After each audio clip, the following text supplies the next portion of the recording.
I can't stress enough, like how much you fear that as a parent, anyways, right? Especially if you got multiple kids like I do. But you know your life is different and changed the moment something like that happens. Like if someone knocked on your door and said, "I've got very bad news for you," there's a before and after to them delivering the news that one of your children, that you're going to be burying one of your children. You're not supposed to bury your children. Your children are supposed to bury you. And the idea that you will live the rest of your life without one of them, one of your kids who you've raised since a baby, uh, you know, any man who's a father who loves their children, I think would be changed and made different by that. That's like, but then again, if you go and you take it out on the next person who had nothing to do with it, that person can be a father too. That person can be somebody's father, right? And then it sets off, it's the whole biblical thing about what begets violence type of thing, right? Mhm. Curse on all your houses.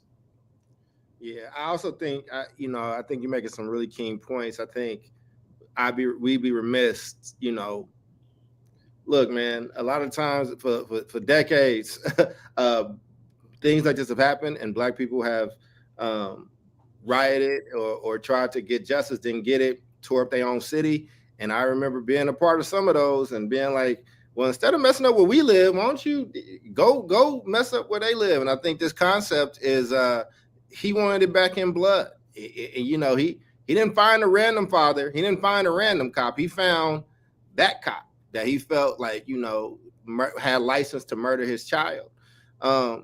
Listen, man, when white people do this, it's a $1 billion movie franchise led by Liam Neeson. You know what I'm saying? Who has a particular set of skills. Yep.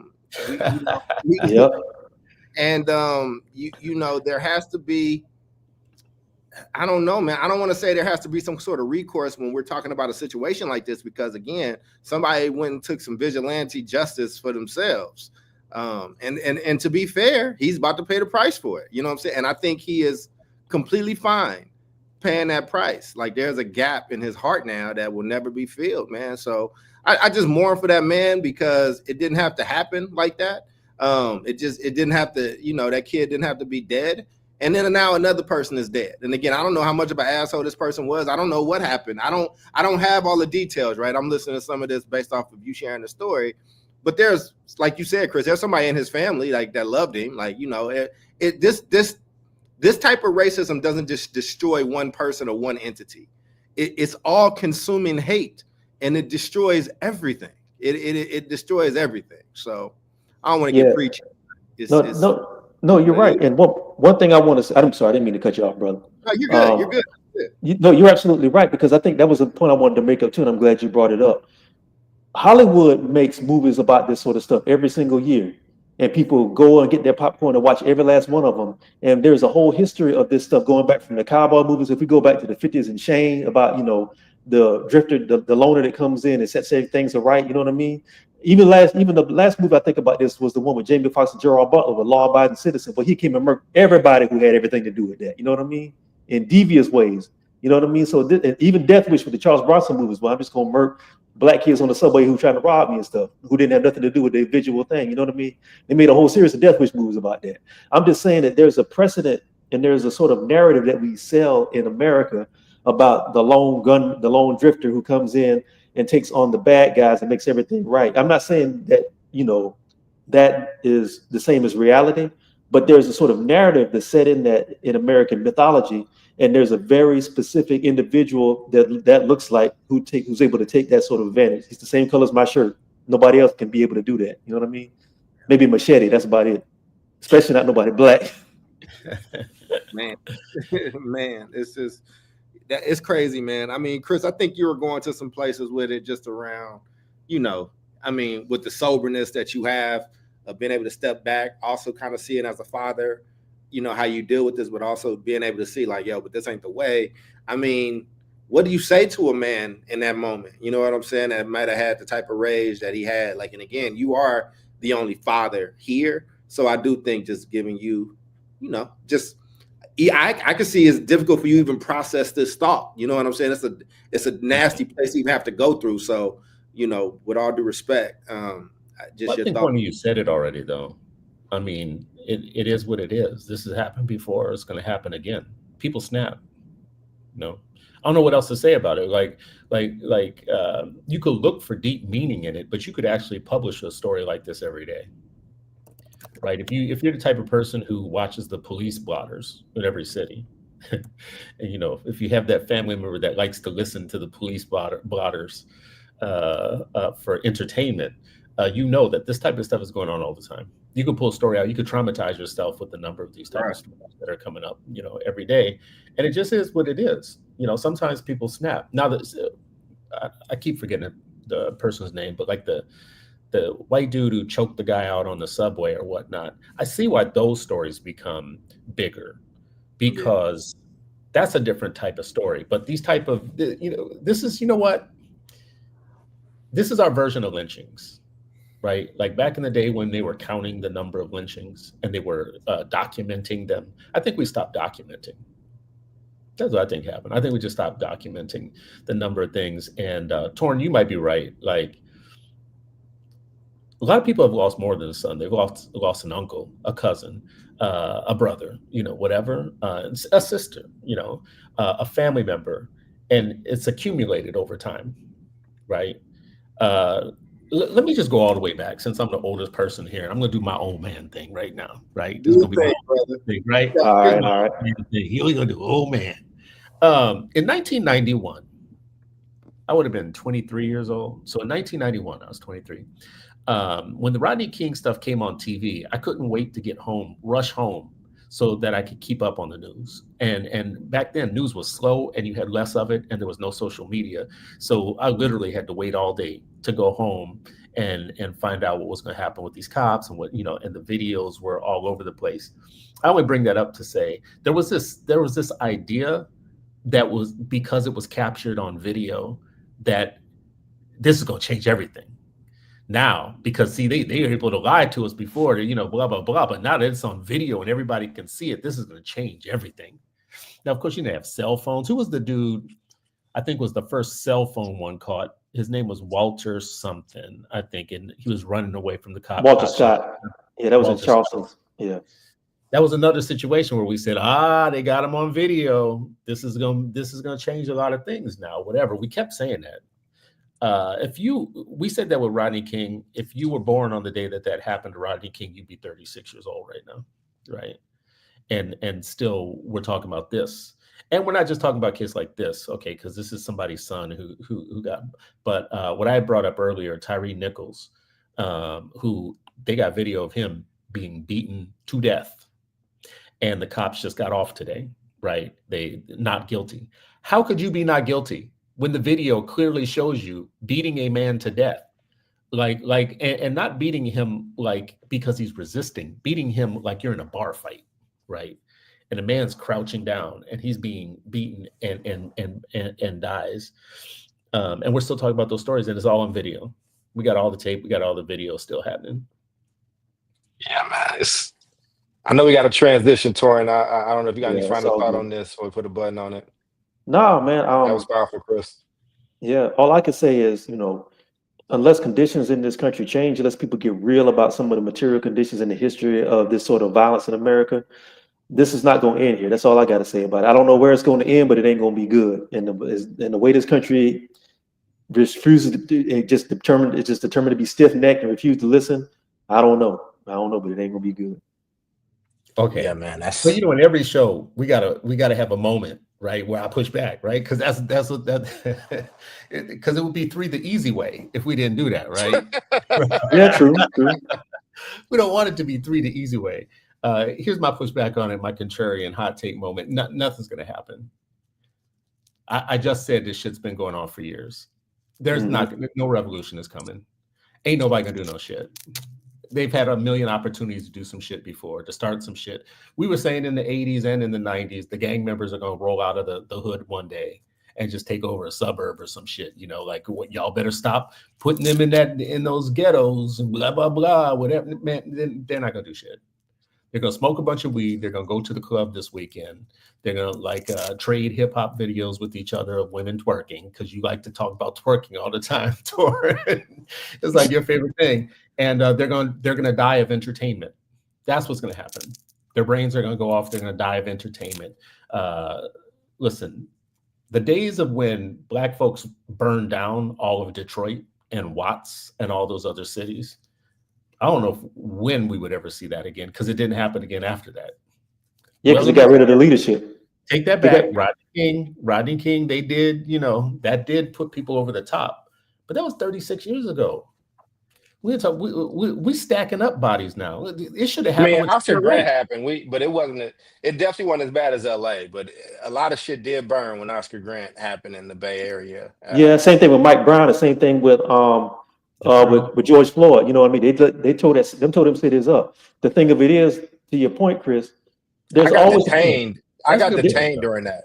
Yeah. There's always the potential of something happening. But what's happened with us now is, you got to remember, a lot of the people, once that stuff happened in the 60s and everything, they got rid of the leadership that was actually organizing a lot of that stuff. They got rid of the Panthers. They got rid of the street gang, because at the time, people forget, a lot of the street gangs were starting to get politicized, so they had to cut that off. A lot of the stuff you're talking about, the way gangs are now, is because they got rid of the leadership and incarcerated them and took them out. The situation with George Floyd and the situation with Mike Brown, we saw what happened with that. That's when the entertainment of death came in. They sent people in. They sent the electric slide brigade in there to make everybody get quiet and get silent. And then it turned from being like an angry protest against police brutality into a rainbow coalition, literally. And then people was out there pop locking and dancing again. You know what I mean? That's what happened with that. They ain't gotta ain't gotta take you out and give you 30 years. They could just throw somebody in there with a vest and have you out there pop locking some more. Come on, Black folks. It's all dance. So I'm gonna move us to the next topic, because we are y'all looking for that smoke, man. I will say this, man. Pop locking, Rainbow Brigade. Yeah, man. It's interesting how those things play out, man. But something that's not completely disconnected, but definitely not as heavy. Maybe should have started here now we think about it. But Matt Walsh, racist people's favorite intellectual white guy. He just did a recent segment basically whining about how unfair it is that Black people can say the N-word, but if white people say it, they're instantly racist. This isn't new. White people have been asking for access to a word born out of our subjugation since they no longer could just freely say it the way they wanted to. But the question really isn't like, why can't they say it? To me, the question is, why do they still want to? And I have a favorite video that I would like to add of one Delroy Lindo to connect our last episode. I love him trolling. So let me show that video. But then when I come back, I'm just going to ask you guys, why do you think that white people will just feel like they have to have the right to say this term? But to those that have not had the joy of watching this, here you go. We got you. Take hip hop. We've talked about this on the show before. You have African-American rappers saying N-word this and N-word that, but a Caucasian can't. So say it. Say what? Say the word you want to say. I'm not saying that I want to say it. I'm just saying that I can't. Sure you can. Say it. Say it right now. I will say it with you. Okay, this is hypocritical. You know we can't. Sure you can. This is America. Both of you. Say it. All right, I think we can move on. Why move on when you want to say?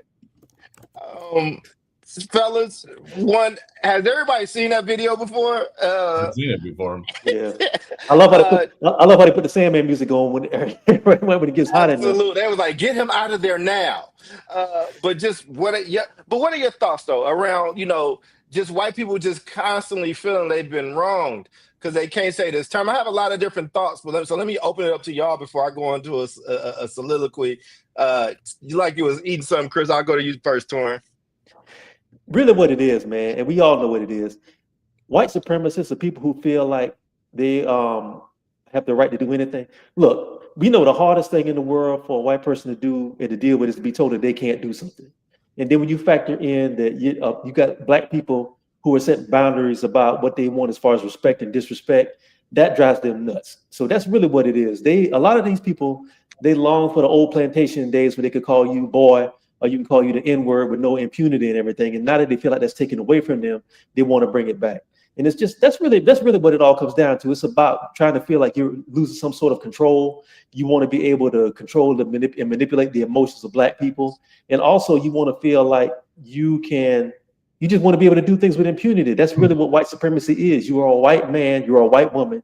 You have the right to do whatever you wanted to do. You have the right to say whatever you wanted to say to somebody Black, and they're supposed to turn the other cheek and not say anything and try to educate you. Well, that's really all that is. And my thing is, you have here's my thing. You have the right to say whatever you can back. Whatever check your mouth writes that your ass can carry, to go ahead and do that. So if you want to do that, don't do it in the safety of your home studio that you built up. Go on outside and do that in front of some Black people who you don't know, who aren't dancing for you, and see what kind of response you get. All I ask is give me the exclusive rights to come down there and film it, because I want my cameras up, because I want the exclusive rights to show the outcome. That's all I say about it. Don't do it. Girl star. And I got your video up and ready to go, Chris. Pull it up just real quick, because Okay. this dovetails, and this was part of my issue today. So I don't know how much of this we got to play, but play a little bit of this right here. I got you. I saw Mark talking about it. Hold on. Go on, then say it. Say You the will M. not have Go on, free say. speech. Go on, say the M word. Go on. No, hang on. Don't invite. No. No. I don't want you to invite this woman to say a racially harmful term in front of me, because I'm the only on here. So if she says it, I'm the victim of it. So please don't invite her for ratings to call me the N-word, because that's basically what it's going to be. There's a bunch of white people up here. You and one Uncle Tom on the left here, and to ask her to say the N-word while I'm here is ridiculous. You would not sit here with a Jewish person and say, please use a Jewish slur in front of this Jewish. It's ridiculous. I understand you don't have any bad intent, Pierce. I understand what you're trying to do. But we already know she's racist, and I don't want to invite a racial harm to me. I hear you, and I accept that, and we'll leave it there. Thank you. Okay. So what I want to point out is the chick on the right, or to Mark Lamont's left, the chick on the left, right? See right there, the one with the white shirt and the black kind of thing, right? I think her name's Lily Geddes.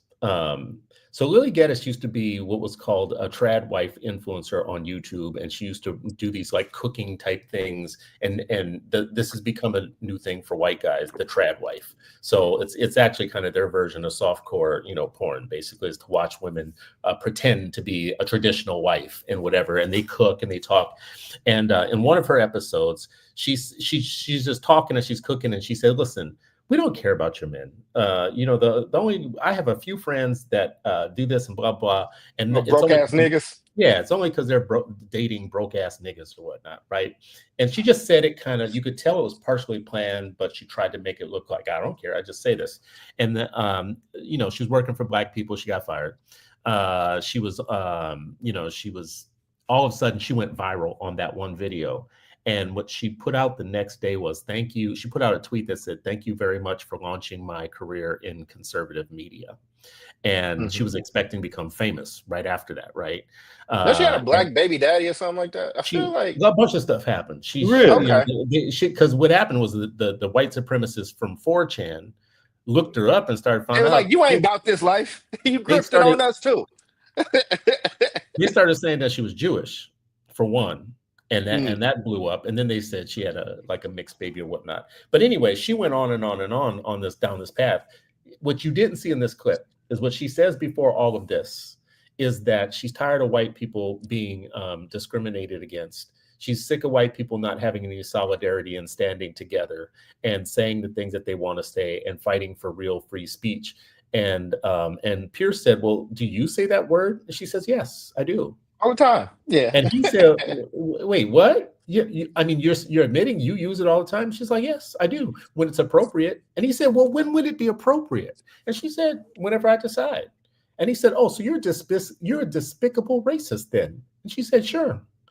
He's getting like incredulous because he's like, I'm trying to get you to a point where you realize this is wrong or whatnot.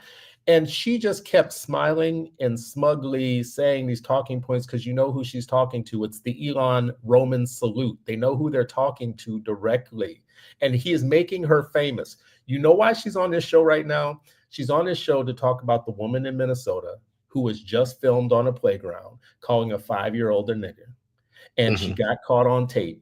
and they put up a GoFundMe for her, and she's raised almost $1 million on her GoFundMe for calling a 5-year-old black child a nigger on the playground, right? That's why Lily is on here. This is becoming a trend. This, I'm gonna be the bad girl on the white side of the fence. I'm gonna say the things we're not supposed to say, whatever, and I'm gonna make a name for myself. So get your mind around the fact a woman was on the playground. She called a kid a nigger. The dad followed her with the camera and said, "Are you really out here doing this, blah, blah, blah, whatever?" And she said, "Yeah. And I'll say it again and again and again." And they put up a GoFundMe for her. That GoFundMe, you have to get your mind around. You got to get your mind around. People put up their hard-earned money to pay her for that. People literally clicked buttons and said, "I want to donate to this." This is where we're at. And Mark, listen, I just want to say, Mark, dude, I think you do incredible things, but this was not a shining moment. You gave her exactly what she wanted, an emotional black man. An emotional black man on TV. And look how smug she is. Look how happy she is. She knows she won. She knows she got what she wanted. She came there to do the white supremacist talking points so that she could get brownie points on 4chan. So she did her part. She got it. She's on TV. She's on the Piers Morgan show for saying nigger. That's her whole claim to fame. That was her whole claim to fame. But we help with that because we're really easy to like rage bait, right? Like people, like I think corporations started doing it where they let something accidentally leak or whatever, and it just gets you all the traffic, and then you kind of have it. It's become a strategy. I mean, listen, man, I think the obsession is entitlement. I think they just feel entitled to it. I think it's just something that they feel entitled to have. And I talk about freedom of speech. So I'm a freedom of speech person. So you know what? I don't think you should go to jail for saying it. Say it all you want. You should. Hey, man, the government don't need to intervene with you saying it. Now, if somebody just happens to knock the shit out of you while you said it, then I also don't think that you should be running to the cops afterwards.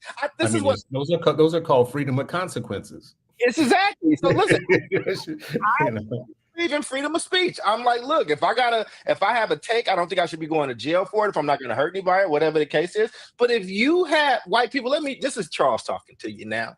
If you have such an inclination and you just need to get that word off and say it, I'm pushing you in the way that Torrin did. Let me tell you where you go. Go do it with some of these people that you see as niggas. Like, don't do it with these other people. Don't do it with people that you go to school with and y'all play Pokemon together. No. Go to what you think is the hood, to those people that you would call N-words. I don't say N-word. I say nigga, but that you would say N-word about and say it. Go right in the middle of them, get a mouth full of spit when you say it, and just let it rip. And let's just see how it goes. Okay, well, let me add a wrinkle to both curious of y'all. How it goes. This is doing for both of y'all young folks. Let me add a ripple to this then. Because listen, I'm not for letting her or anybody else say it. I'm with everybody else in canceling and stomping people out. Because what's going to happen is this is going to become popular with white people, young white girls, and you're going to have these schools. It already is. And you're going to have these schools where there are young black people. There's only 5 of them in the school, and they're going to endure this shit every day. So, but I've been wondering for a long time why we let brown people get away with it. I mean, we can come back to that too. Like when Fat Joe said, "I'm gonna say it. I don't care. I don't care." He said it on Breakfast Club, right? Was it Fat Joe or was it Big Pun? It's Fat Joe. That's Joe. Pun was dead already. He said, "What you gonna do about it?" I grew up like this. I grew up saying this. I don't care. I don't give a shit. You know, blah blah blah, whatever. And they let him. And they not just let him. They let an entire nation of brown people do that. You know what? That's a very New York thing. I'll say that much too. I was going to say that, but yeah. You know what though? Well, I think we're taking the conversation out of just the general public. We're starting to get into entertainment, and I say this all the time. Everybody who is not black, who is appropriating black culture, whether it's an Aquafina, whether it's a Joe, whether it's anybody, these people are always let in the door by black gatekeepers who allow these people to come in because they know they're going to capitalize on the fact that somebody non-black is using black vernacular and using black energy. That's what happens. So that's the reason that happens. These people have gatekeepers. You know, Justin Timberlake is here because of Timberland. Not to say anything about that, but that's how it happens, you know. Miley Cyrus is here because of Jay and all these other people and stuff like that who should know better. But they know it's a payout. They know they're going to get paid from that, and they know that's how it happens. And so that every time, because you notice every time one of these people does that, they trot out whoever they're connected to who's black in the industry, and they make all these bullshit excuses for them. That's what that's about. The general public don't be rocking with that, but the people who are influencers in the music industry and entertainment, let them do that. I think the only person who's now black people that just anybody get away with it though, because I feel like you have to be very good at it for black people to give you the pass. Not everybody gets the pass. Some people try. I don't know about that. I think Well, let me just say it this way then. There's a lot of white people that became famous when their first show was on the Apollo, and you know Apollo was savage. Was savage. They would boo you in the first 30 seconds. So if you were a white dude and you made it to the end of your song, you had passed the test, kind of, right? And they had a handful of them that came out there, and everybody was like, "Oh, what's this gonna be?" Yeah, Lisa Stansfield had everybody turned up. I remember that. Yeah, and I'm trying to think of somebody else that kind of blew up. He said Lisa Stansfield. Up, but hey, if you not to cut you up, but you ever want to see something interesting? Lisa Stansfield, you know, when she came up with "Been Around the World," when she first goes on the stage, you can tell she's terrified.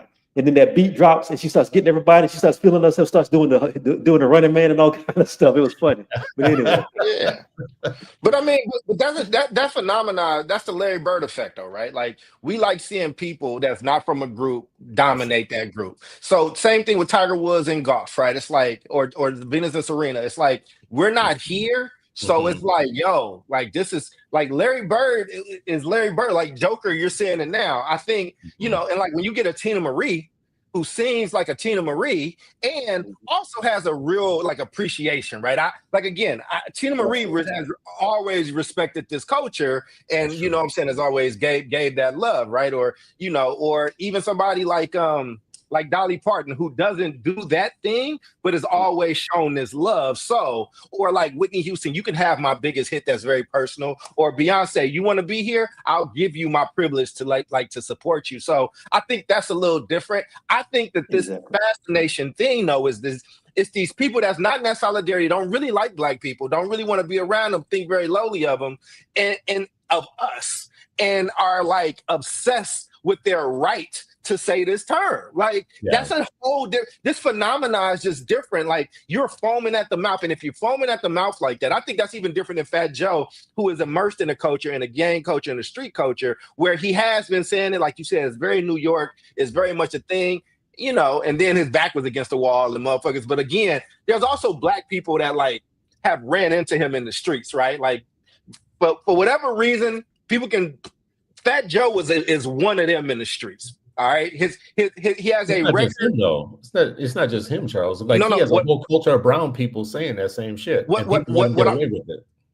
I'm saying is in a culture where black and brown is very much differently intertwined and mixed, where there's the Spanish black, Dominican black, like all these other things. And yeah, again, I'm not making an excuse for him. I'm just saying, I'm just acknowledging the difficult, like the more nuanced politics of that place.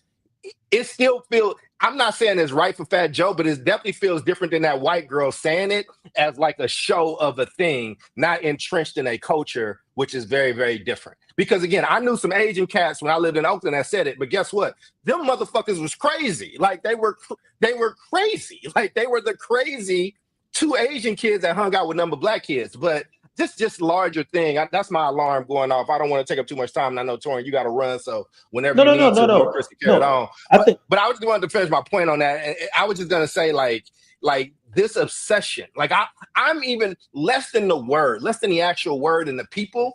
It is a whole race of people throwing a public tantrum that they cannot do. It's one thing that they can't do, and it's driving them fucking crazy, and it makes me laugh. I have a rule, and I'll end on this. I won't argue with white people about the use of like nigga or the N-word or whatever. Like I will always respect my elders. There are black elders, there's the Oprahs, there's people that's like, I don't use that word, I don't like that word, I don't want it around me. Here's why. My respect level will always, I will entertain that. I'm not entertaining white conversation around the use of this fucking word. I'm just, Charles isn't, you know, but That was my time. We can transition. I want y'all to get y'all thoughts because Chris, I want you to have your full time. That was just my take. I just wanted to laugh about it because they are really perturbed that they can't do it, and that makes me want to say it more around you, and you can't do it. I'm about to be Paul Mooney in this motherfucker. But they can. Here's the thing. You can do it at your own risk, and you might find a group of people where nothing will happen, but I promise you, you will be in the wrong group at some point, and you're going to get this shit slapped out of you. You know I've what's seen going it to happen happen. is you're going to be on Piers Morgan, and you have no other talent. You have no other talent in the world. You had no other identifiable talent, and you're going to end up in a journalist spot on Piers Morgan. Chris, I was at People's Park. At People's Park, where I played ball at in Berkeley, it was this dude. I don't know if he was drunk. You know, it's People's Park, so he was probably high off of something. Came in yelling. He said, "Nigga, we stopped the basketball game. Hey, man, what was that? All y'all are some monkey niggas." And when I tell you, he left with all his shit hanging out of him. I promise you, bro. Like I've seen it happen the other way. He probably don't walk well to this day. But I didn't do nothing. I'm just saying. I'm not incriminating myself. My thing is this. I just want to say that we have to make the distinction between people because you mentioned Chris earlier about people who mostly were in entertainment. There is a difference between people who are not black, who grew up around the culture like a Tina Marie or somebody like that, who is immersed in that culture, and even she didn't even rock with that sort of stuff. She never let that come out of her mouth. And black people will fight you behind Tina Marie today. I'll fight you behind Tina Marie. She's a sister, as far as I'm concerned. But that's a 1 in a million sort of person. And there's people who grew up in the culture, who know the culture, and they still don't do that. My thing is, we're talking about people who have no connection, like Charles said, who just feel like I said earlier, they feel like they're in a straitjacket because they can't say things to black people like they used to say, and it's driving them insane. And they're literally bursting at the seams to say this stuff. Those are different from people who are just in the culture for whatever reason. Even if you're appropriating the culture, there's sort of a respect level in the way you approach it than somebody who's like a Matt Walsh or somebody who ain't been around black people since he was in high school, something like that, who feels like they want to say something. I'm going to go back to it, then we can move on. These people feel constrained by the fact that they can't do things extrajudicially that they used to be able to do to black people and say things they used to because they'll be in the dentist's office the next day. That's really all this is. So I think as long as you make them fearful of saying that word, things will be all right. They're getting a little bit too comfortable, and somebody needs to, I'm not going to say what the people need to do, but people need to correct that. Let's just say correct it. I agree with that.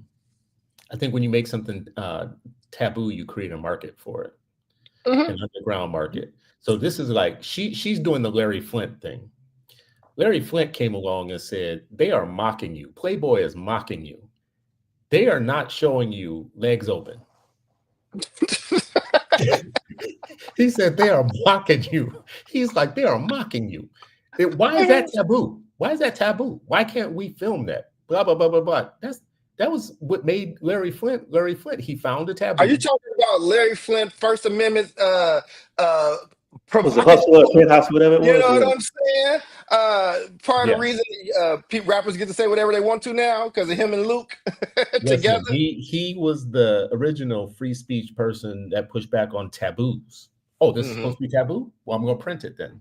He printed a lot of things that were supposed to be taboos, and there was a market for it. When you make something taboo, you make a market for that thing, right? So this chick on here, she found her market now. Now it's like, you would have really been canceled 10 years ago, 5 years ago, even. Right now, it's a job opportunity, right? If you're willing to jump out there and make yourself like known for this and go viral for it or whatnot, you're going to be making money off of that. This is her, this now, she didn't have a job. Before her first viral video on this, she had a regular job. She had a regular job with some black people. With some black people she was tired of. Yeah. She's not like a journalist. She didn't come into this like with any type of skill, right? But she said it and she went viral and she got following, and that following turned into money. And now here she is being brought on as an expert from a woman in Minnesota who did the same thing, who now also has raised $1 million.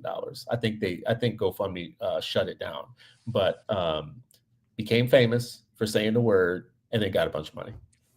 I like. Oh, go ahead, Torrin, because I was gonna say I like some of this. I'm curious. I just wanted to speak to this from somebody who's actually got skin in the game as a journalist. It's kind of fascinating watching. Some part of me is like it's fascinating watching how things have flipped over the last couple of years or so. But I think this year's been really ramped up. you used to not be able to get on CNN or get on some of these shows unless you had a skill set or something or some sort of field of expertise you were talking in. Now you got Piers Morgan talking with what's his face from Fresh and Fit. You got Mark Lamont Hill, and you got two random white chicks who was working, and one was working in Starbucks, the other was working at a flower shop somewhere. You know what I'm saying?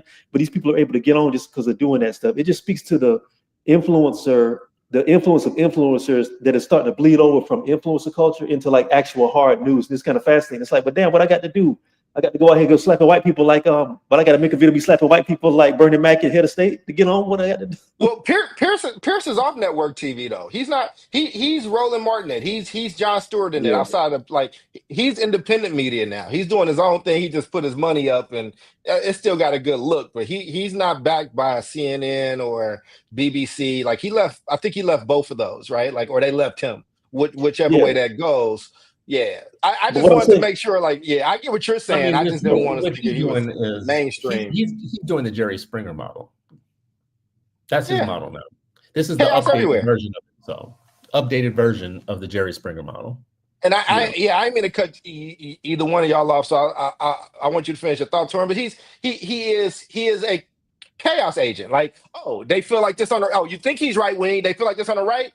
I'm going to bring on the right-wing person. I'm going to piss him off. They think I'm left-wing, blah, blah, blah. I'm going to bring them on. Like, he is an agent of chaos. Like, that is, like you said, the Jerry Springer model. No, he is right-wing. No, he is right-wing, but he is more, he is ratings wing. He is money wing. He's more like a William F. Buckley, sort of like a diet version of William F. Buckley from back in the 80s and 90s and stuff. And I would say he likes to be a provocateur. Like, he can be on a panel with everybody agreeing with him, and everybody's agreeing with him, and he's going to be like, this is not good TV.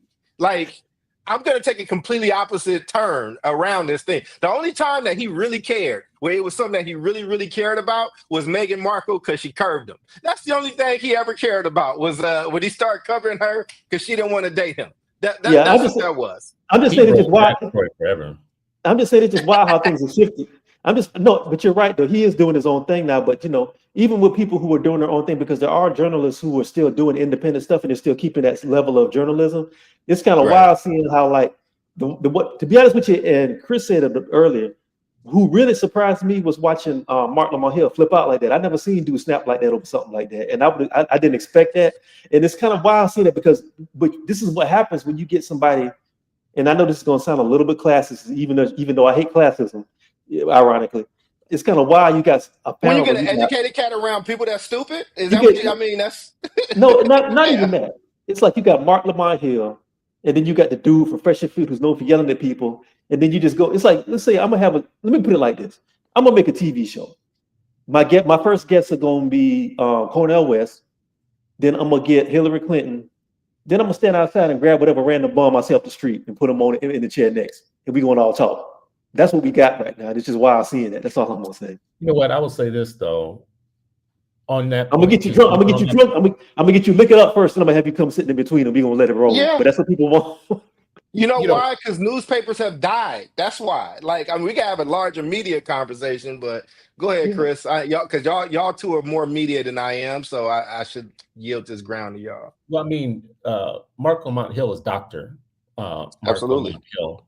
And I'm only bringing that up because if you're going to be on the pro-black side, you have to have bigger credentials. You can't just become famous for just anything. But if you want to be anti-black, like Myron Gaines, has made all his money by being the dark-skinned person that says bad things about black people. That's how he has made his money.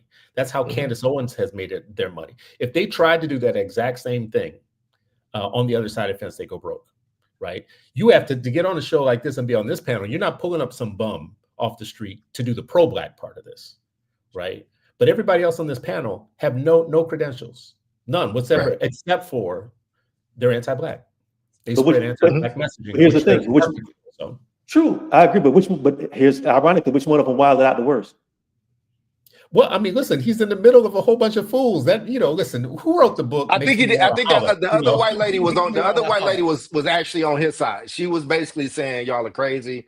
By the way, I listened to Mark's thing after he just put something up for night school, so I listened to his explanation before we did the episode. But he was saying all of them wasn't like that. The other white lady, and she sent him a nice note about just a support because she saw that he was visually annoyed, you know. But yeah, You know what? yeah. Watching this, this is another old guy moment, but there was a time when BET had all these shows, Bev Smith, and they had a They had news Mark show on my at heel. night. They had Mark. They had Jackie Reed. I used to crush I her. actually ended up on Bev Smith's show once, and it was like a Oh, great really? honor.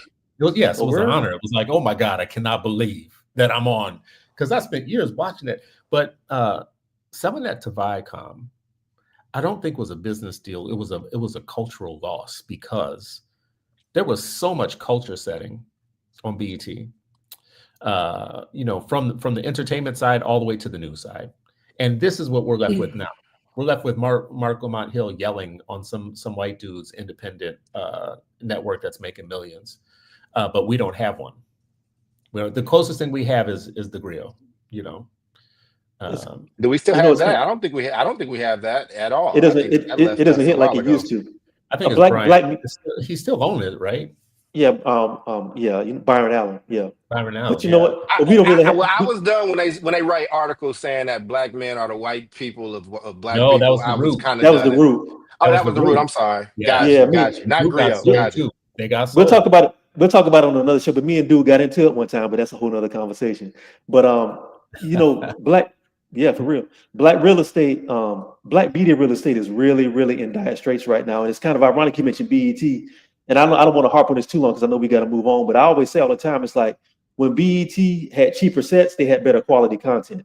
Team Summit, Absolutely. remember, they used to do Team Summit on some. Team Summit was like, so great. It's such a great show. They did, but think about it. That Team Summit used to do that show with somebody's kid made a Team Summit poster. You could tell in the back there they got some bleacher chairs and some folding chairs. And they used to have rappers come through there, like big name rappers come through and chop it up about real stuff. They don't do that. DMX came and gave the realest sex talk I've ever heard in history, and that should have been like, "Oh, you smoke crack, don't you?" But like, it just was very, very like unfiltered, very much like they're like, "Bro, you're talking to 16-year-olds." It was basically like they doing this. So what are we doing?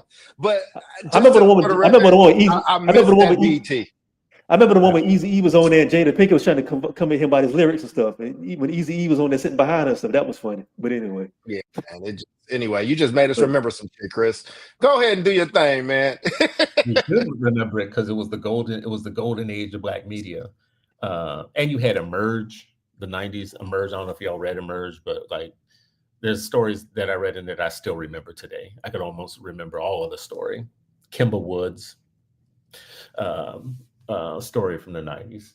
Anyways, well, listen, my topic was, so partially I did want to bring up this get famous by saying the anti-black stuff thing, because you mentioned somebody else who's part of it, which is Matt Walsh and others. They are all eating off of this trough. They have created an entire media ecosystem of failed actors who now have jobs like Matt Walsh and Ben Shapiro and others. They've created their own echo chamber, and now they've taken 4chan off of the web and made it an actual legitimate media entity, right? At the same time, we sold off all our shit, right? So platforming, we talk about platforming people or whatnot. But one of you has been in media and one of you has been in influence. So I would ask you all. Well, I had a radio show on Talk Radio, brother, for 3 years. You know, me and you both did radio. I don't know if this is really a point, but it is a question of going back that direction. We talked before in another show about Roland Martin. We talked about Boyce and others who have an entrepreneurial media platform of sorts. But what do you think it would take to get us owning a network of things where we set the agenda for what our news is? We set the agenda for what our language is. We set the agenda for what our stories are going to be. In the same way that the Matt Walsh's, Ben Shapiro's, Candace Owens, what's his name, Steven Crowder, all of them do on their side of the fence. Is it going to take a bunch of money? What would it take for us to reclaim? There's got to be an opportunity because there's a vacuum now. Like there's a big ass vacuum. It's going to take money, first of all. First and foremost, you're going to need funding, and you're going to have to operate at a loss long enough to be able to start recouping that money.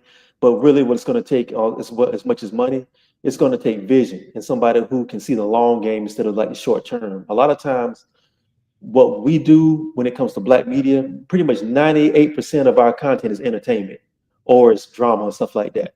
I mean, and I hate to say this, but I think it's become a loop where like the audience would listen to stuff that would educate and edify them if they had it in front of them.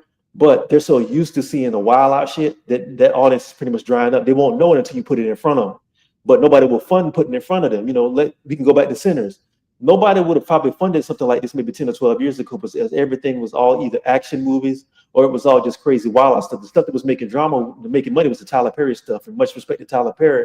But there's a whole audience out there that wants to see things outside of that. But unless you put money up and show people that this is possible, nobody wants to fund it. And when it comes to like black content, everybody wants to put money behind Pop the Balloon. If you write up a treatment that says I'm gonna do something like Pop the Balloon, look, bro, you'll have $10 million by Wednesday. You'll have your funding by Friday. If you want to put up something that's going to combat like the Stephen Crowders or the Ben Shapiro's, you're going to have to call for every dollar you get. That's the first part of it. The second part of it, the third part is, and this is something that's going to be uncomfortable, but people got to get out of their damn egos. Everybody wants to be a king of their own. Everybody wants to be a king in their own little rowboat when you can all come together and build a ship. You know what I mean? Nobody wants to get off their rowboat. And that's the thing. That's the 800-pound gorilla in the room. Nobody wants to really kind of like kick in and build something that's collected that everybody can eat off of. We don't do that. That's my 2 cents on it. I kind of glad you went there because that's actually what I wanted to hear. Because I mean, the money part, I could possibly agree with that, but I feel like you could bootstrap. We have so many tools now. The tools are crazy. Yeah. The tools are so crazy right now that if you would have told me as a kid that I'd be able to do half the shit I could do right now, I would have told you that you were nuts out your mind. One person can start an entire firm now on things just with the tools that have come out in the last 3 months, right?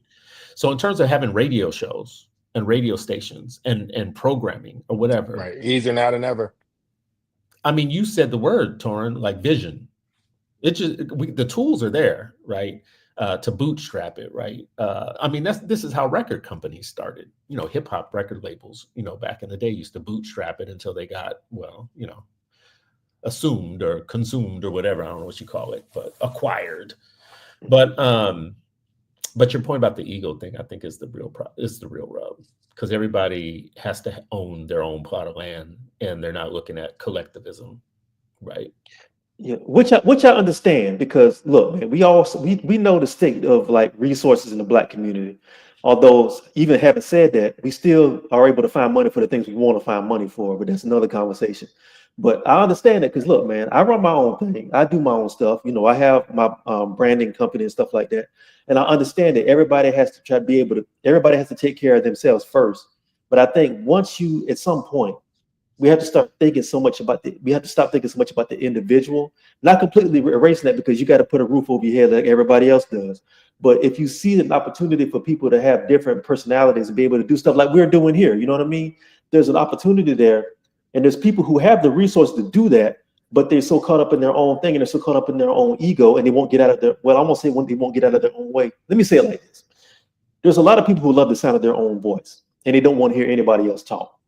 If people can let go of some of that and understand if the more voices you have saying along similar lines, but coming in a different way, you make your individual brand stronger when you have more people than you behind it. But Torrin, I agree, Torrin. I would push though. I would push because you got one of my favorite shirts, and I didn't bring it to travel with. I'm gonna do one of the shirt with. I'm gonna do one of the shows with it on, but that says "Speak, Black Man, Speak." Like part of the reason we're doing this is because I don't see my point of view represented or nuanced in the way that I feel like it needs to be, and I'm tired of letting other people speak on what might be considered on our behalf at times, right? I think that's part of it. I think everybody wants to see themselves represented. And two, I don't know if we trust the person that says they got the vision, right? Because it's like, who got this vision? Where do I end up in that? Like, there are some conversations that kind of need to be had. But three, I think it's like, and you gotta it can't be something that we just halfway do. You gotta professionalize it. You gotta like make sure that the quality grows at the rate that it should grow. But my answer was this, and I'll get out Charles' way because I think you're having a good conversation, but I'll add this, it's as the next layer. I call it water and Kool-Aid. When I was a kid and just drinking water, maybe I didn't love it and whatever, but it was healthy. Grandmama made you drink it, fine. And then you taste some juice, and some juice is like, okay, this is different. You can't have too much, but enjoy this. But then when you taste ghetto ass Kool-Aid for the first time, like something happens. something happens to my taste buds, it happens to my body, and it happens to put me on the road and path to diabetes. But now I have to retrain myself to drink water. This is $100 because it tells me how much water I'm supposed to drink, and it filters the water, right, as I drink it, right? But what I'm saying is, as we start this, we have to start reintroducing water and nutrition back into the diet and habits of the people that we care about, because they've been getting sugary ass, tons of calories, no healthy benefits as Kool-Aid in the form of entertainment for a while. So when you actually do come with something meaningful, Chris, and you're trying to explain to people why Trump might be bad and really trying to get them to understand, but you don't have all this extra shit, they can't, they're not able to stay there unless they already super cared about it before. Or Torrin, who actually does old school journalism, wants to do long form writing and back to the days of Baldwin and the Atlantic type stuff, but it doesn't move fast enough with an ass shaking, as you would say, Torrin. There's no twerking in it. You know what I'm saying? So there's things that we have. It's about Papa.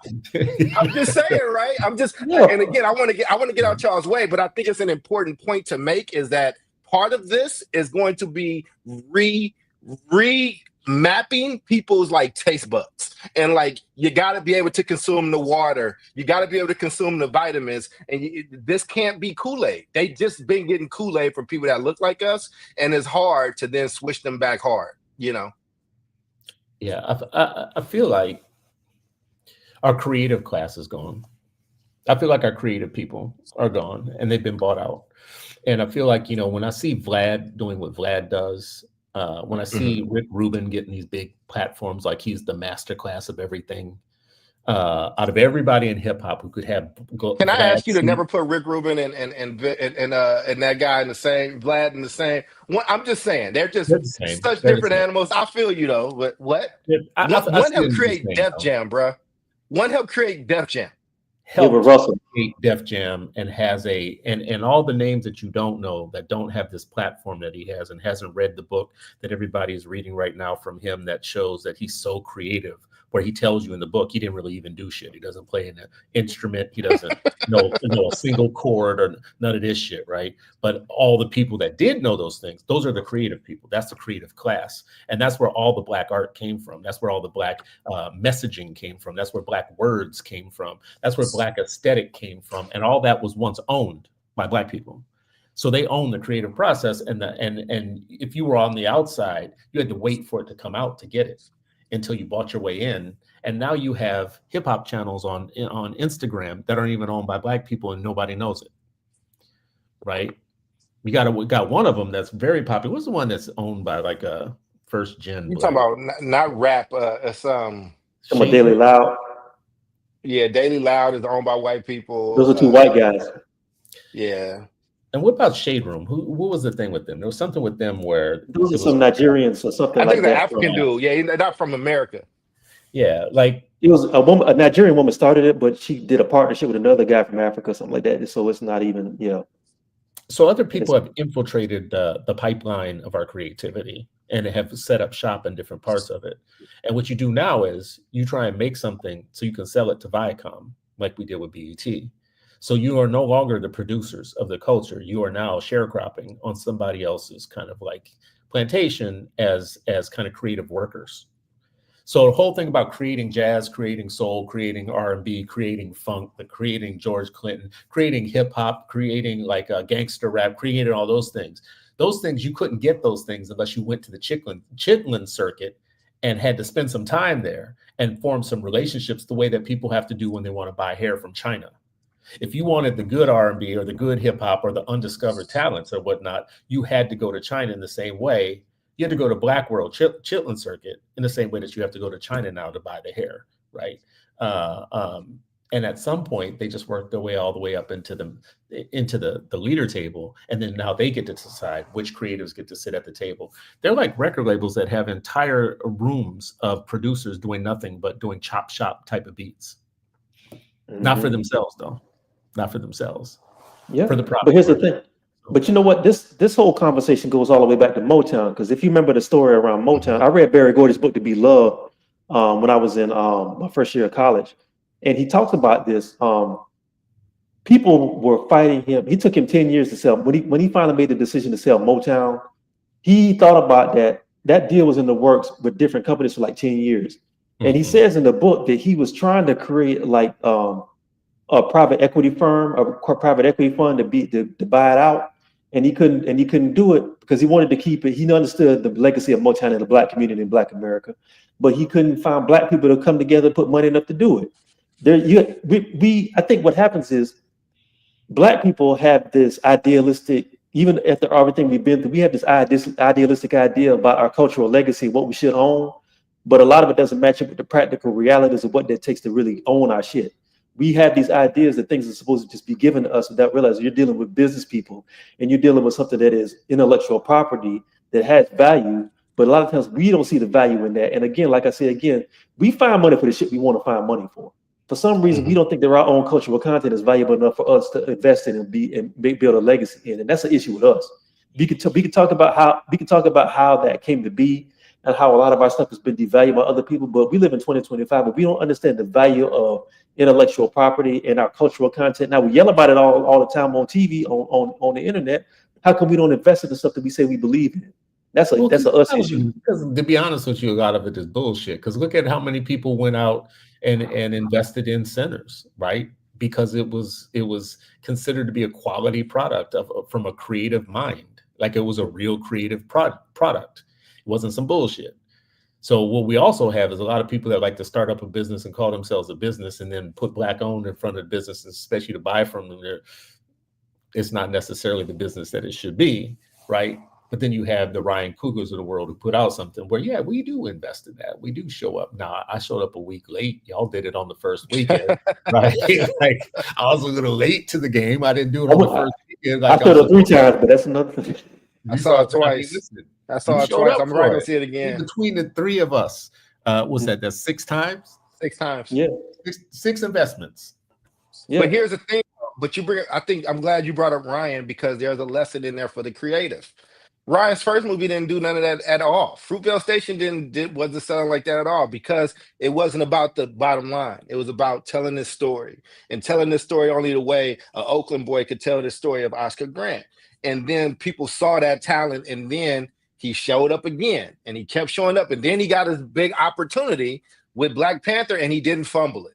He killed that. He smoked that shit. So again, the coming, showing, and proving, not doing the work, not taking his art for granted, or just being focused on the sales. If he would have been focused on the sales for Fruitvale Station, he'd be a bum and a failure, and we probably wouldn't be hearing from him again, or he'd be doing cookie cutter movies. But because he saw a vision, he gets better with every movie.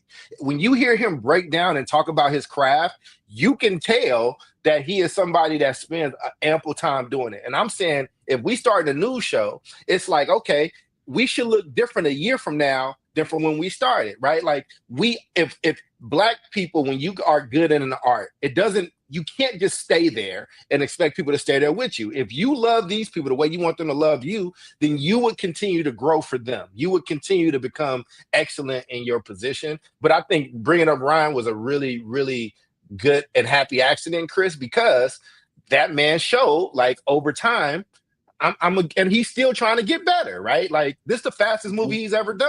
He talked about that. He also talked about losing his uncle while he was filming Creed and not being able to talk to him, and what this grind sacrificed for him, and feeling so guilty and talking to this dead man through jazz, to the point where he was just like, I gotta write something original. I gotta honor this man, right? There's a lot of pain in that. And when you talk about a true artist, like Chris, you made true sacrifices because you love music, to where you left your house, left where you were living, and moved across the country. I'm just saying, when you say those things, we also got to let these young people know, or old people, like, are you really in for this? Because you can give your all and it can still fail. Now, knowing that, do you still believe in your people enough to get better in your craft? I think that's a good meditation.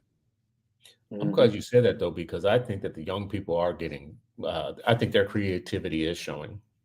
Mm-hmm. I think they are inventing some shit that they own by themselves. Absolutely. But they're doing it in a cross-cultural, post-racial, some kind of, I don't even know what to call it. They're going some direction that we haven't gone. you know, but they are showing their creativity.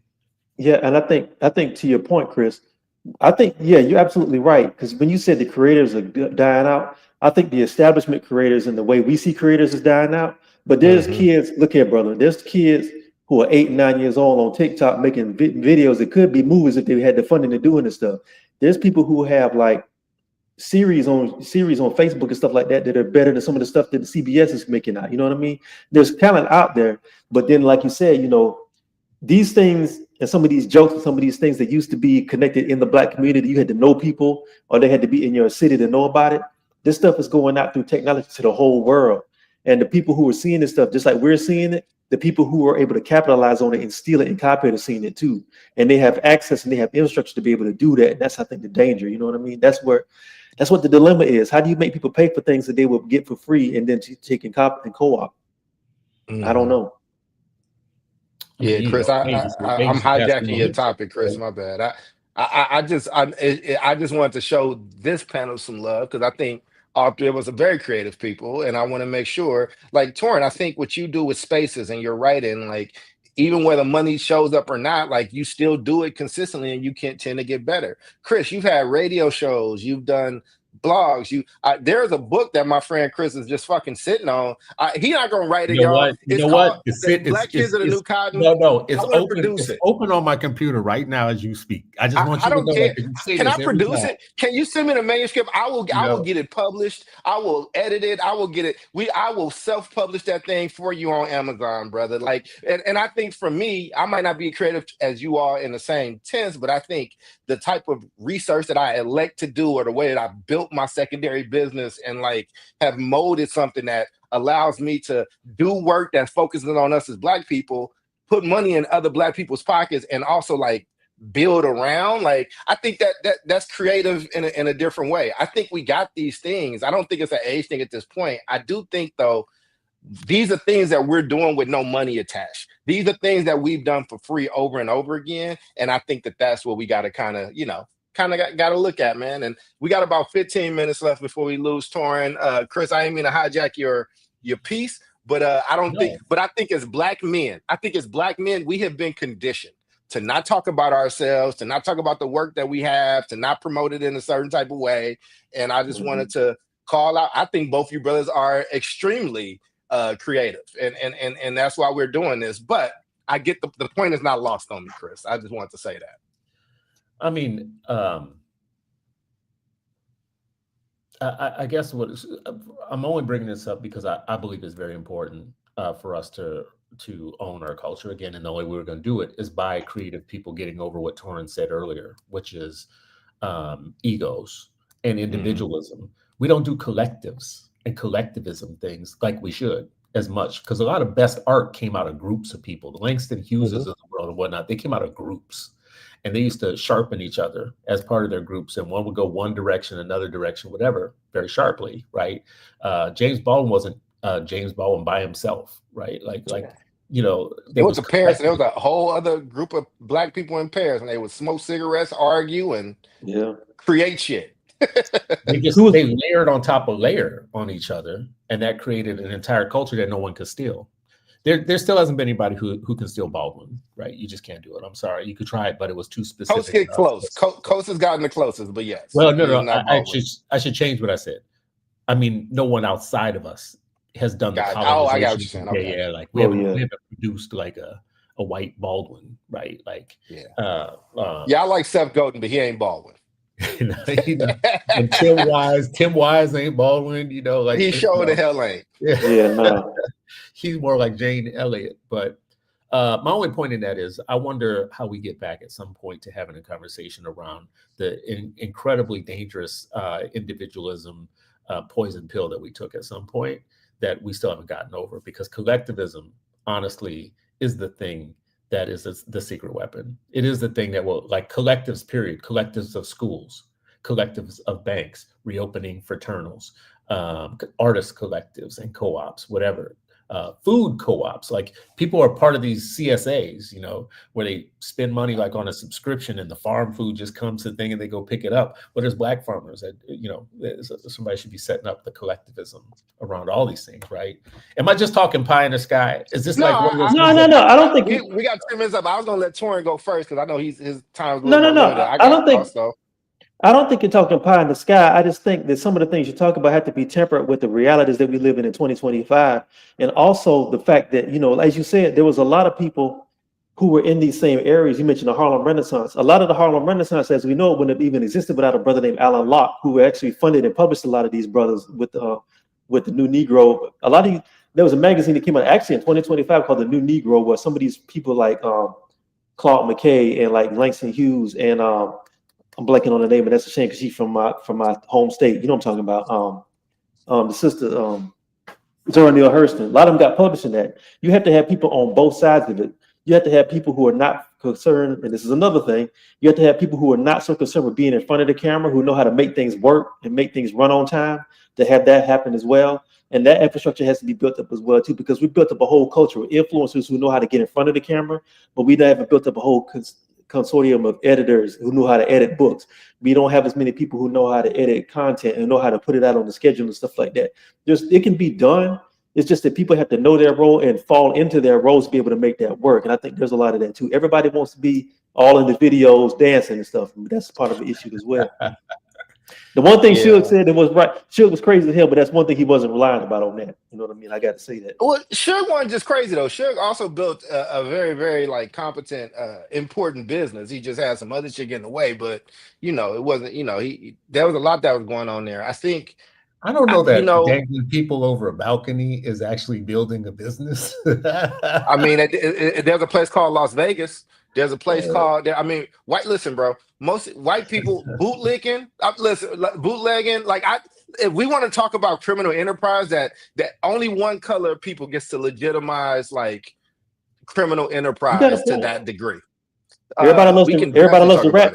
Everybody loves the Rat Pack, Sinatra and Sammy and Frank and everybody. Who bankrolled all that? One of them fixed a fucking election. Okay, let's there was a role that Sinatra played in Chicago with gangsters. Anyway, and if you watch that show on Paramount, you can see how it kind of played out a little bit.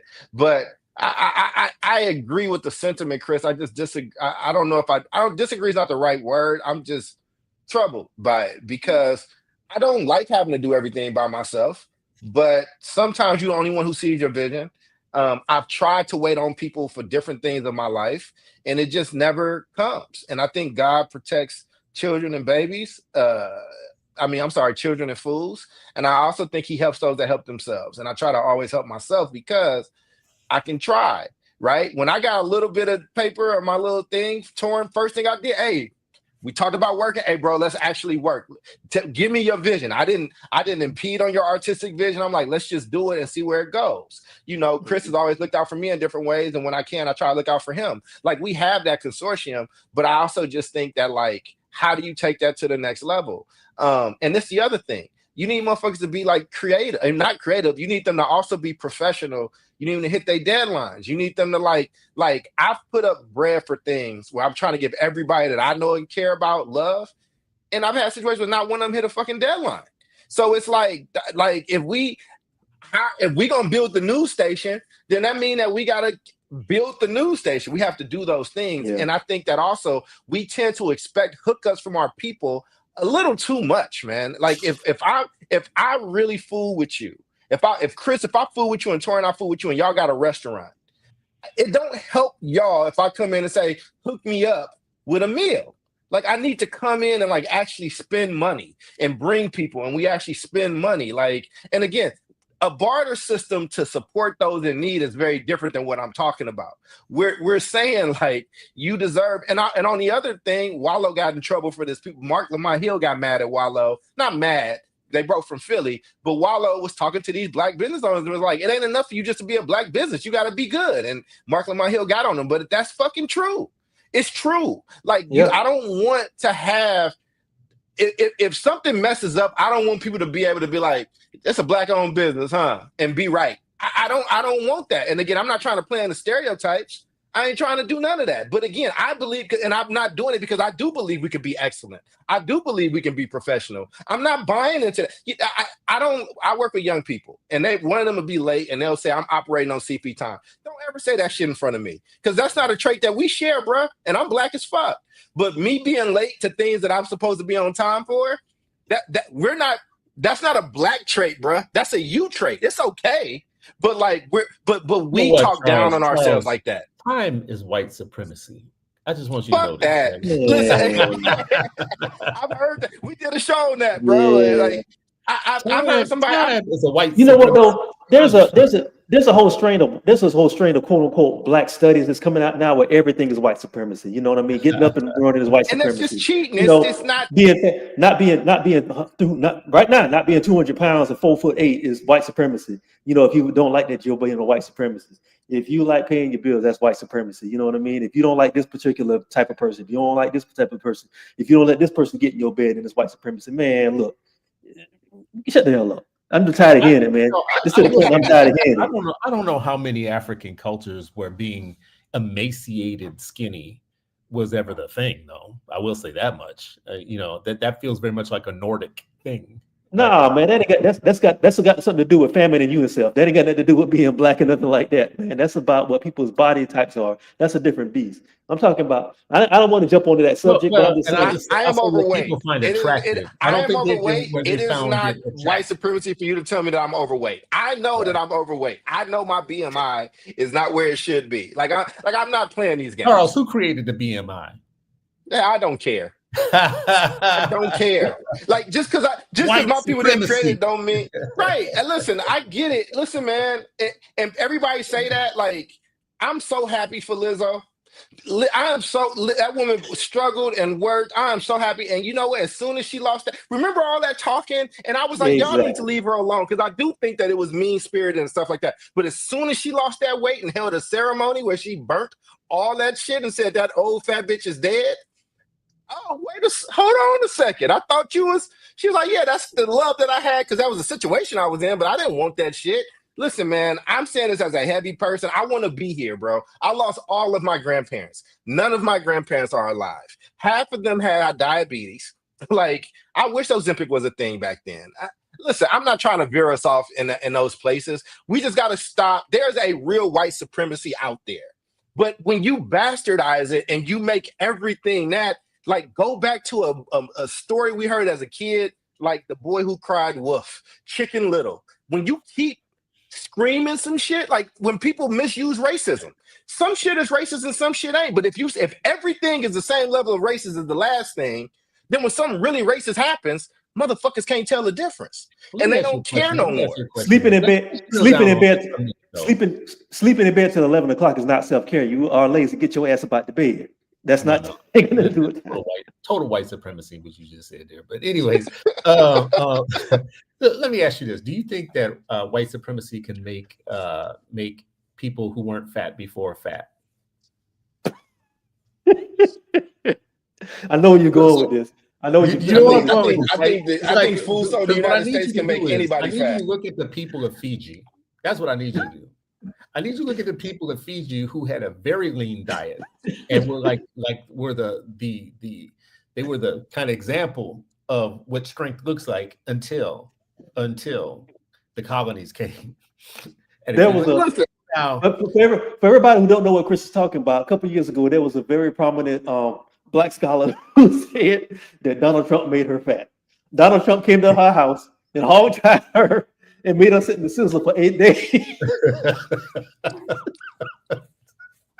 You laughing, but I do think that listen. We're gonna get canceled before we get started. I'm not gonna let y'all off the hook with this one. So do you agree that some of the shittiest food is the cheapest food and the most available? Absolutely. Yes. And then you have to go to get good food, so like a fresh goddamn apple. You got to go to the suburbs in some cases, right? Like you got to find a Whole Foods where you can't afford a goddamn thing to have like organically grown things that aren't full of hormones, right? Shit, I was gonna say even this shit there is a hormones. Them motherfuckers fat too. Yeah. Well, I mean, it's to We the point all where they have fat to here. charge you more to put something on there like no hormones. So this is double the price, right? Well, how did that happen? How do I get the Corn King hot dogs that can't even stand straight when you hold them up because there ain't no beef in them? How'd that happen? Because that's what makes people fat. Honestly, listen, the food that is most available and the cheapest is what makes people fat. Absolutely. Well, there's a thing called corn, and we grow a lot of it here. And you got so much excess. And then there's this thing, so we can create this thing called corn syrup. Yes. And then mix Yes. production of things and then preservatives. And we can keep things and move things across a very, very big country. And corporations have a lot of power and money, and they do this thing called lobbying. And then they decide which farmers get subsidized and which ones don't, what you grow and what doesn't. And if y'all don't know, for the people, I know the world is starving, we burn tons of food a year because we have an economy that we have to maintain. Again, that's the other thing when we do shows like this, is like, what's the entry point, right? What's the entry point of the conversation if we do news, right? Because I don't want to take for granted that some people may or may not know that. But at the same time, I think y'all being fat phobic for one. I think y'all just I'm fat phobic. fat. I can't be scared of myself. And this is what I say about the fat phobic thing. I'm not fat, but I know what I see. Dump all the bad stuff in our community. Everything that is bad, they dumped it in the community. Like they dumped the crack cocaine of food into our Chris, community. when you were fat, did you not say you were fat? They're like, oh, y'all fat now. Of course. If it was just us being fat, we are a fat nation. I'm part of this fat nation. Everybody all of huge. us. Yeah, we're just bigger here. The portion sizes are crazy. Like, and again, and a lot of this sizes, and you mentioned the corn and all that shit. Absolutely. All those additives. That wasn't there 30 years ago. But here's the thing, though. I've been fortunate enough. Fortunately, by the grace of God and my own willpower, I'm not a heavy set dude, but I'm tall and I'm slim. But the thing of it is, even with that, this isn't something just endemic to Black people. Of course, when we talk about economics, Black people get the worst of it, but we're in America. Everybody big here. I lived in Europe for a while, and you could always spot the American. You know how you could spot the American? They were the biggest person on the trains and walking around and stuff like that. That's just something that we carry everywhere we go. Between us, the Australians, and the British, those are the three fattest countries in the world. Some of those countries, especially Mexico, doesn't have this level of industrial development that we have. But some of it's because of the food, and some of it's because of the habits. And this is tying back in what we said earlier about the whole idea about how CPT time and things that we take on and we think of Black traits. Some of these things are not Black traits. They've just been given to us, and we've accepted that stuff. And we can stop that just the same way we pick those habits up. They can be reduced and they can be brought down. That's all I'm saying. You don't think that we have different habits of time and things like that because we have different histories? I think we have different ideas around time because culturally, but 10 o'clock is 10 o'clock in the United States, wherever you are. There's no way around it. I'm Chris, sorry. don't do this. Listen. No. Two things can be true, bro. Do this because listen, if you Two make things can people be work true. if you make people work from sun up to sundown for 400 years, and then for 50 years you don't, not 400, like 200 years, and then 50 years you tell them you got to work from noon to 6. We're not doing this, bro. Eventually, whatever, eventually, people are like, I ain't got to do none of that shit, right? So there's this thing. This is gonna drive y'all crazy. Why do Black people stay up later than everybody else? I'm not doing this, bro. I'm not feeding into this. You know why? At night, terrible because joke. it's oppositional defiant. It's actually there's a term for it. I can't think of it right away. But the reason why Black people stay up later than everybody else at night is a form of resistance. And I wish I could. There's a literal scientific term for this. There is a behavior that we have to stay up late, to stay up until white meth heads stay up longer than everybody. I'm not doing this. I rebuke it in the name They of never Jesus. go to sleep though. That's different. They never go to sleep. That's the point. That's what I'm saying. Listen, man, there's real white supremacy here. There's real systemic things, a reason why our food is fattening and all that shit. And it's still us that's going to be dying soon. It's still me with no grandparents. It's still like, yo, Charles, you need to get your ass up and go work out. Like, I need to go do this if I want to be around. It's Chris, you changing your diet and your habits because you got kids and you want to be there for them, right? Like, and again, we can talk about time. If you told your wife or you tell your daughter you're going to be somewhere at a certain time, I think you're going to try to make it there at that time out of respect, right? or at least let them know. I just think common decency. I don't want to. Let's not put white supremacy in place where common decency can live. That's all I'm saying. Like, it's just like, fam, like, my time matter like yours. Right now, there's a growing evidence shows that the lasting impacts of racism have put certain groups in a position to have a tougher time getting a full night's sleep. Experts argue that, Tori, you run a company, right? Wait. Yes. I mean, I'm sorry, Chris. You run a company, right? And you hire people. And if those people are late every single day and they say, but this is just a racialized thing, are you just going to keep them on your staff? Or are you a white supremacist? Come on. It's taking a long time to answer, brother. Yes, exactly. Time is go and put it together, brother. I froze up. I don't know. Like, I know you.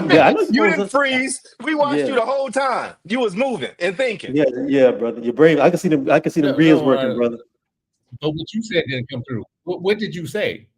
I said you are a business owner. I said if the staff of the people that you hire, if they're late every single day from months on end, are you just going? And they say, well, this is a racial issue that I'm having, or are you gonna like discipline them or potentially fire them and be a white supremacist? I'm just curious. Ooh, like discipline and discipline. What I'm gonna do? Whip them?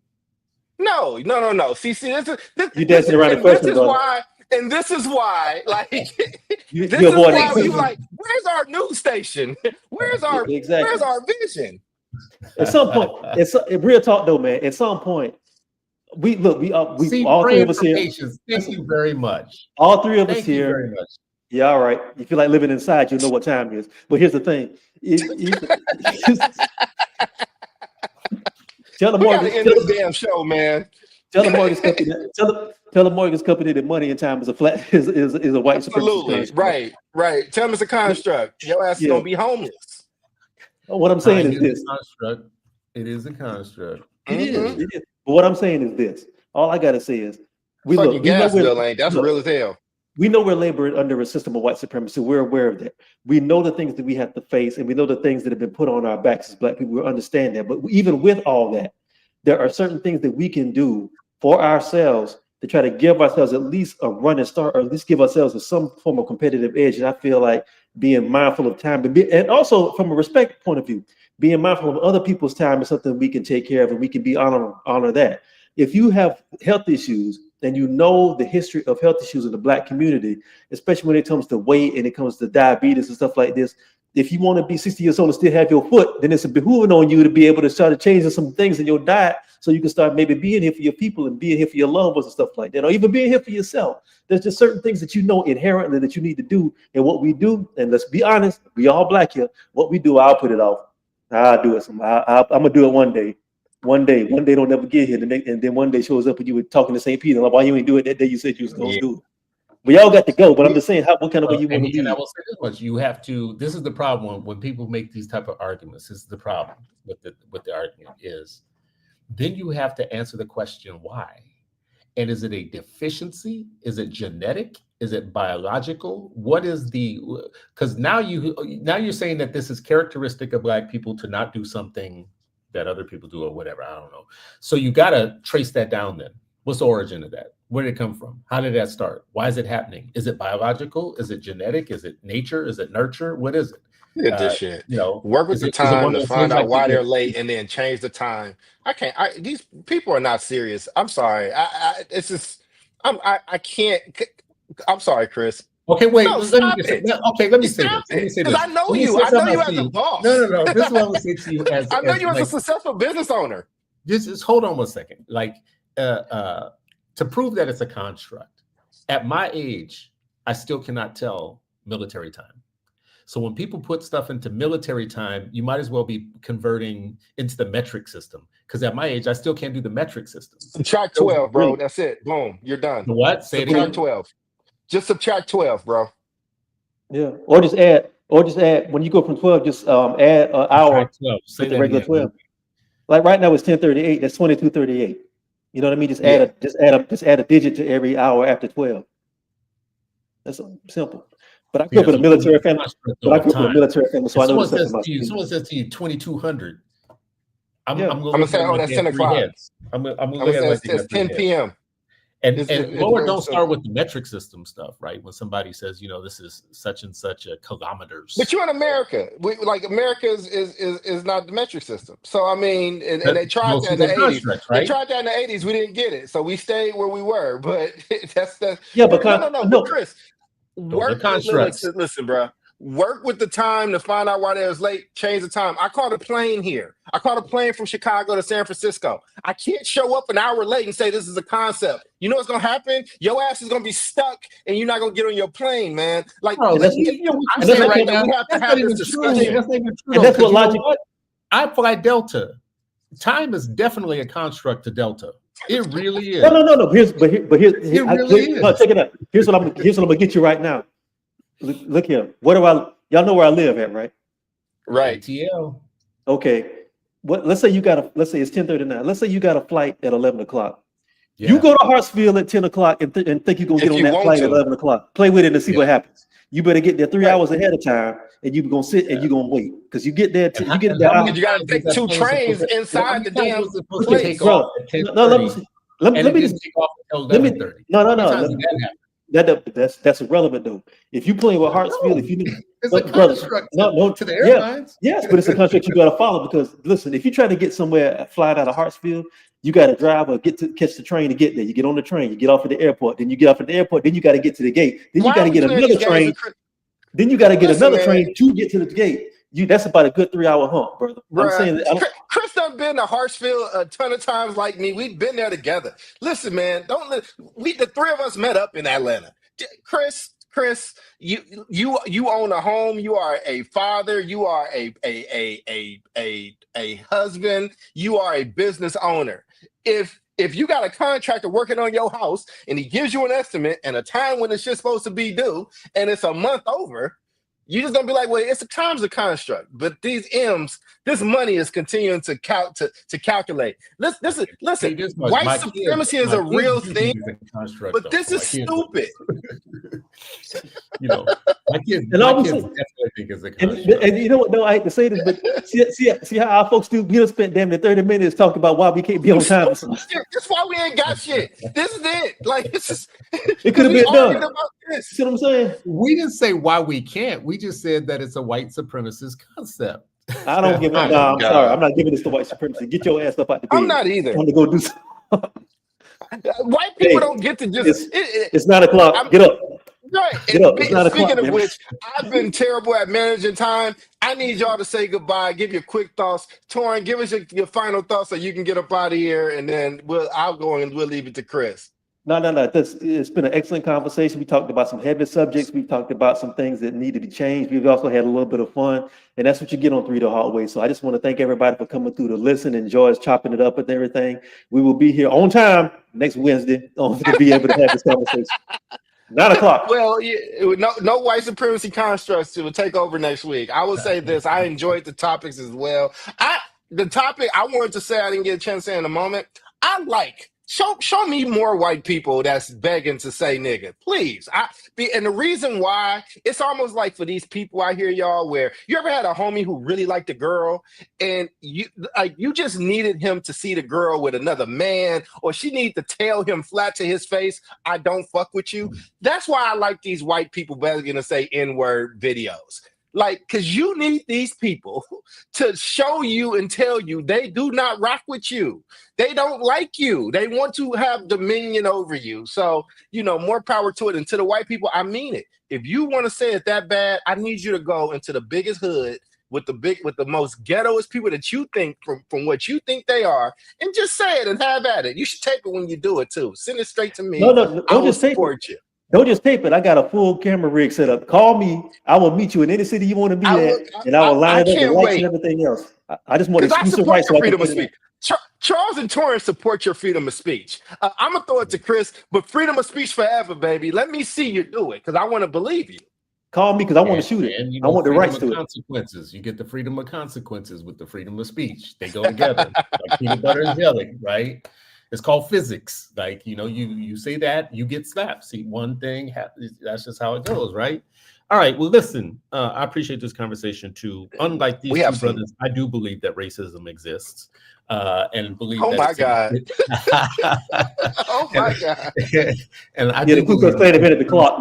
This is why I say critical race theory was the idea that if you study long enough, all the systems that you live within, you will find in the United States, you will find white supremacy as a chief accelerant in all the systems that we live in.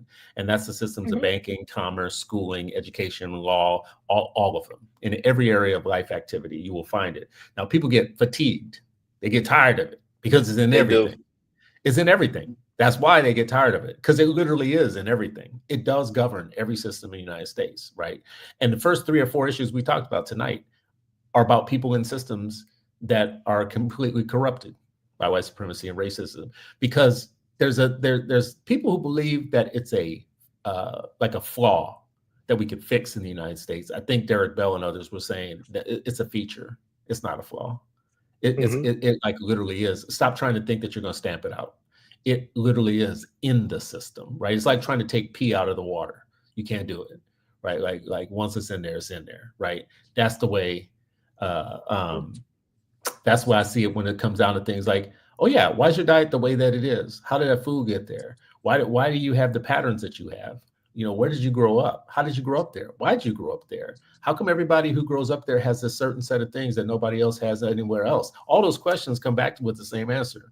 You ask that question in the universe, and it all comes back with the same answer. So anyways, people listening and watching, we appreciate you as always. I appreciate these conversations, and I do believe that racism exists, so power to the people that believe that still. Racism is a real thing, and it's not a social construct. If you do happen to be a person of color and you happen to be late, you can still control that, B. With that being said, that's Torrin, that's Chris, I'm Charles. This is 3 the Hard Way, and we will see y'all next time. Peace out.